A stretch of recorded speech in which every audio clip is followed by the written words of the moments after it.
أعوذ بالله من الشيطان الرجيم. بسم الله الرحمن الرحيم. والنازعات غرقا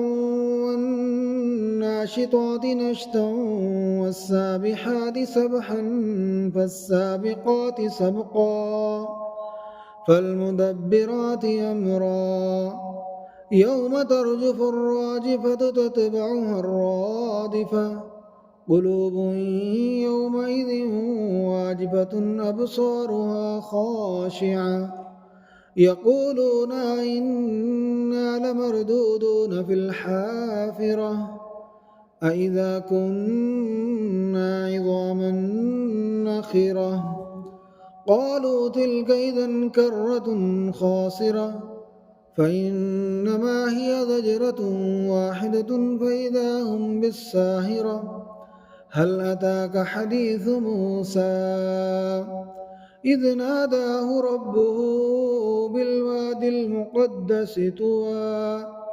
اذهب إلى فرعون إنه طغى فقل هل لك إلى أن تزكى وأهديك إلى ربك فتخشى فأراه الآية الكبرى فكذب وعصى ثم أدبر يسعى فحشر فنادى فقال أنا ربكم الأعلى فأخذه الله نكال الآخرة والأولى إن في ذلك لعبرة لمن يخشى أأنتم أشد خلقا أم السماء بناها رفع سمكها فسواها وأغطش ليلها وأخرج ضحاها والأرض بعد ذلك دحاها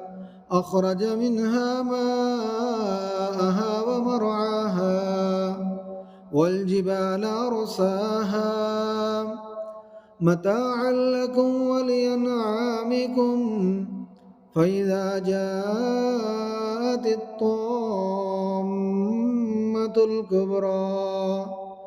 يوم يتذكر الإنسان ما سعى وبرزت الجحيم لمن يرى فأما من طغى وآثر الحياة الدنيا فإن الجحيم هي المأوى وأما من خاف مقام ربه ونهى النفس عن الهوى فإن الجنة هي المأوى يسألونك عن الساعة أيان مرساها فيما أنت من ذكراها إلى ربك منتهاها إنما أنت منذر من يخشاها كأنهم يوم يرونها لم يلبثوا إلا عشية أو ضحاها.